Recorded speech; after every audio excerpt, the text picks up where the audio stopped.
Welcome back to MKE Gadgets. So a year ago, I picked up this Ridgid trim router. You can see it's model R2401. What really attracted me to this was lightweight and it's very easy to change the depth. And I have a round over router bit in there.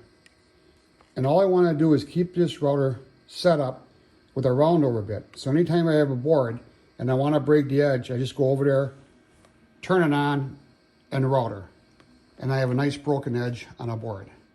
I don't have to adjust anything. I don't have to hunt for tools. It's set up and it's ready to go. Except for there's a couple things I don't like about it, and we're going to change that today. So lately on my projects, I've been working on getting my shop dust-free. Okay, that will never happen, but I want to get it a little better with the dust flying around. So I went out to one of those big woodworking stores, you know the chain. Their favorite color there is blue. And I bought this vac hose. And it's really nice. It comes with total of four different adapters. And they just thread on and thread off. Pretty simple, so you can change them out pretty simple. Well, like I said, all I want to do is go over, pick up this tool, turn it on, and router. I don't want to be threading different adapters on.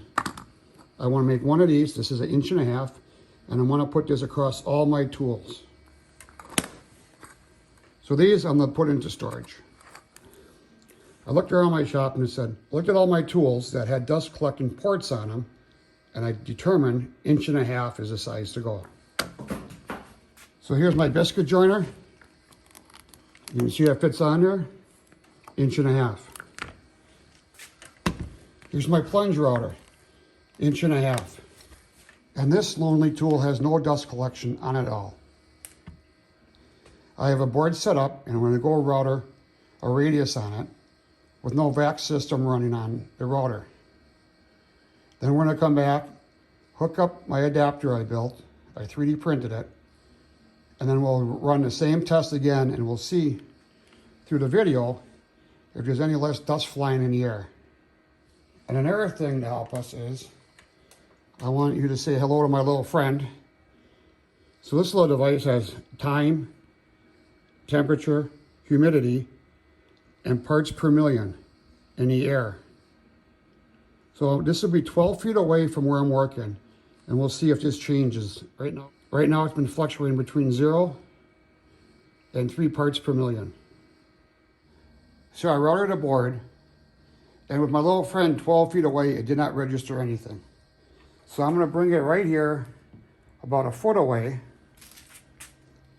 and then we'll see if that changes at all. 5/16 round over bit.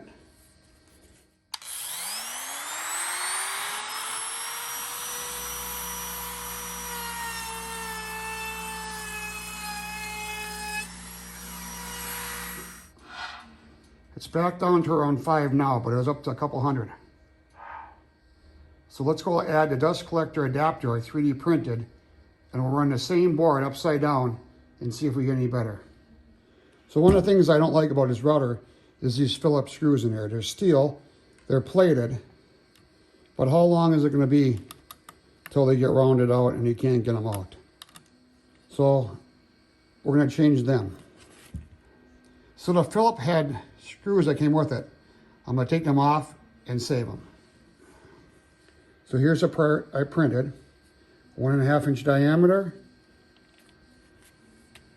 a through hole, so it goes right around the router bit. This is the top, so none of the sawdust can escape through the top. And you can see I got socket head cap screws. These are metric. They're 4 millimeters, 0.7 pitch, and that's the thread size. And they're 12 millimeters long. The beautiful thing about this, they go on with a metric Allen wrench, 3 millimeters. With all 4 cap screws tightened down, you can see right down, any sawdust coming off this router bit should get sucked up here. It's pretty sturdy.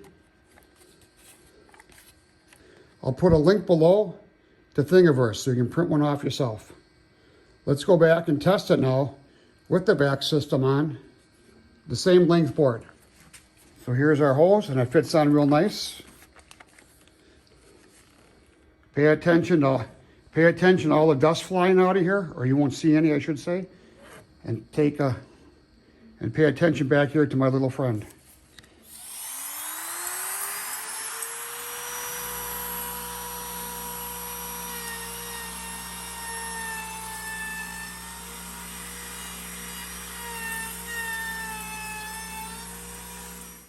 I'll have to go back and watch the video. I don't think this went over 10 parts per million, and the first one was 410. I believe that's a significant improvement. So here's a stock router base. No dust collection port on it. Here's the one I 3D printed. I replaced the screws with stainless steel hex head cap screws. And when I went back, look at the video, without the printed piece, it was 410 parts per million. And with it, it was under 10. That's significant. Put down in the comments if you could tell the difference between the stock router base and the custom one I printed out. Also in the comments, put down if you'd like to see more videos like this. I got a couple more ideas, and I'm always looking for your input. So this is Mkegadgets. I really appreciate you taking the time today and watch this video.